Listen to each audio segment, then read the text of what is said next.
Hello friends, good morning. आज हम DElEd fourth semester का फर्स्ट चैप्टर करनी, वर्गमूल और घनमूल के बारे में पढ़ेंगे। तो जानते हैं सबसे पहले करनी क्या होता है। तो करनी के बारे में थोड़ा बता देता हूँ। इंग्लिश में इसको रूट बोलते हैं। करनी संख्या किसे बोलते हैं? तो जिन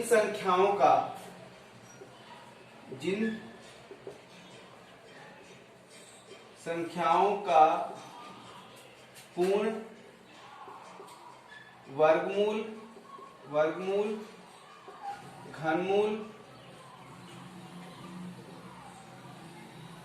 नहीं बनता है उसे करनी संख्या कहते हैं। ठीक है, करनी संख्या। ओके, तो करनी संख्या का जो चिन्ह होता है, करनी का जो चिन्ह होता है मतलब साइन, वो कुछ इस तरीके का होता है। ठीक है, और इसके अंदर कुछ भी हो सकता है। एन इसको करनी यानी रूट पढ़ते हैं। एकदम बेसिक है, आप लोग जानिए इसे। जहां एन की जो वैल्यू हो सकती है वो, जहां एन इक्वल टू कुछ भी हो सकता है, 2, 3, 4, 5 and so on. Special case में क्या होता है, अगर एन की वैल्यू 2 हो जाती है तो हम उसको वर्गमूल पढ़ देते हैं, वर्गमूल। और एन की वैल्यू अगर 3 हो जाती है तो हम उसे घनमूल पढ़ते हैं।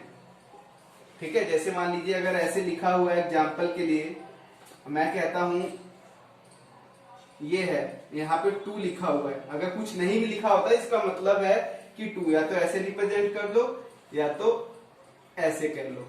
ठीक है, अगर कुछ अंक यहाँ पे करनी के अंदर यानी रूट के अंदर नहीं भी लिखा हुआ है तो भी हम मान लेते हैं 2 है, लिखा हुआ है तो 2 तो है ही।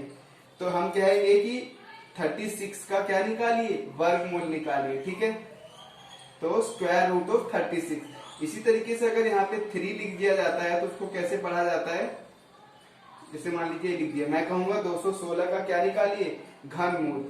याद रखना, अगर 2 के अलावा अगर कोई नंबर होता है तो उसको लिखा जाता है। अगर कुछ नहीं लिखा हुआ है तो इसका मतलब है कि यहाँ पे 2 है। ओके, तो हम आगे पढ़ेंगे। इस करनी के कुछ नियम्स होते हैं, वर्गमूल और घनमूल के बारे में पढ़ेंगे, कुछ सवाल सोल्व करेंगे। पहले हम नियम जान लेते हैं। कुछ फॉर्मूले लगते हैं, इसकी वजह से आपको करना बहुत आसान हो जाएगा। तो चलिए जानते हैं कुछ फॉर्मूले के बारे में।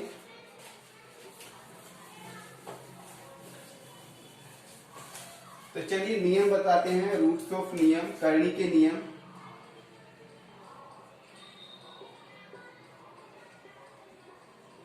करनी के नियम, पहला नियम जैसे मान लीजिए आपको ये है, अगर करनी में कोई डिजिट है रूट के अंदर और यहाँ पे n नंबर्स है, तो ये जब हटता है तो वो उस संख्या की पावर बन जाती है। ओके, एग्जाम्पल के लिए अगर कोई मान लीजिए ऐसे लिखा हुआ है 25, यहाँ पे लिखा हुआ है 3, तो इसका मतलब हुआ कि 25 की पावर 1/3, ऐसे भी लिखा जा सकता है। दूसरा नियम ये है कि अगर करनी में कोई 2 संख्याएं लिखी हुई हैं मल्टीप्लाई करके, a इंटू बी, यहाँ पे n है, तो इन दोनों को हम अलग अलग भी लिख सकते हैं।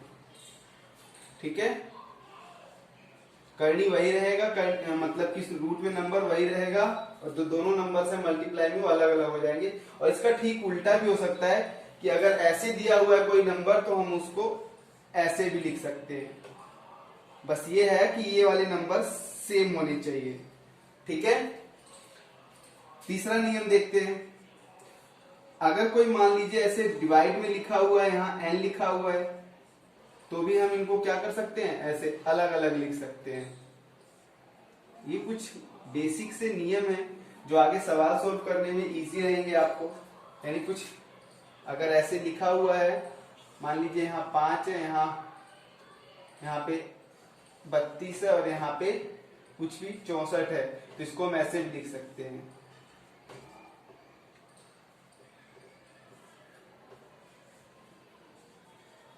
आई होप समझ में आ रहा होगा आप लोगों को, थोड़ा थोड़ा सब समझ में आ जाएगा। ये तो भी सिर्फ एग्जाम्पल समझा रहा हूं। ठीक है, हाँ, और भी एक दो नियम है, करवाता हूं आगे भी, लिख लीजिएगा।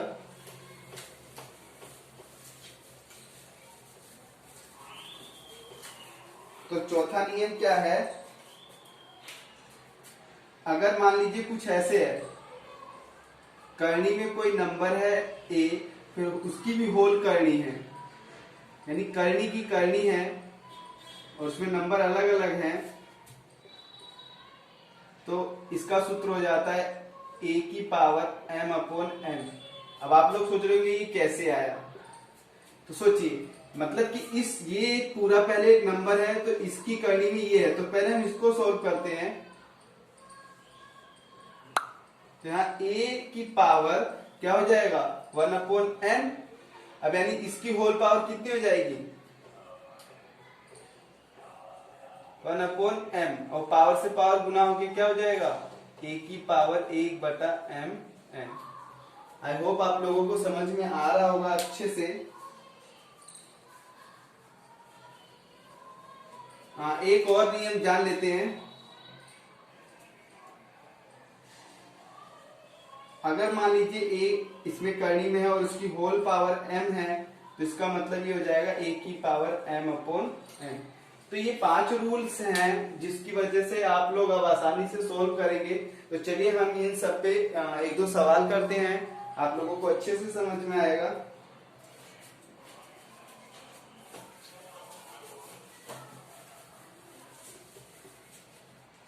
पहला सवाल, मान लीजिए कुछ इस तरीके का डिजिट दे रखा है, 5 यहाँ 3 दे दिया, इंटू में 5 3 दे दिया, इंटू में 5 3 दे दिया।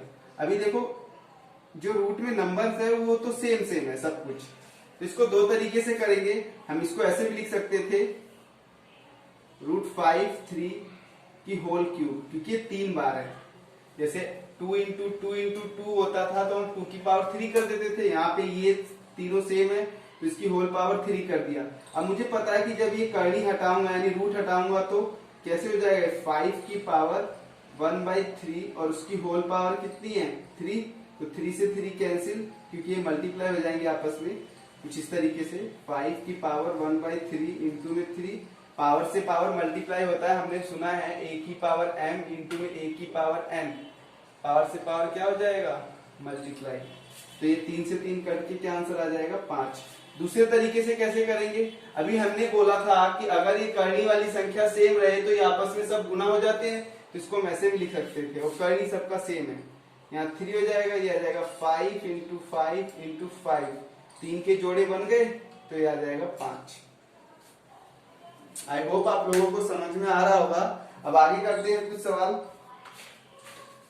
हो जाएगा खत्म होते होते आप लोगों को पूरी तरीके से समझ में आ जाएगा। दूसरा सवाल लिखते हैं, जैसे मान लीजिए 64 इंटू में 729, इसको सोल्व करने को कह रहा है।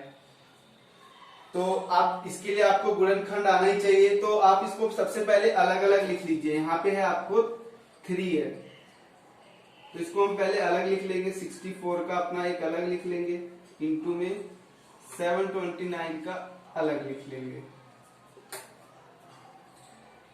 अब इनका क्या करेंगे, हम फैक्टर बनाएंगे। 64 का बना लो,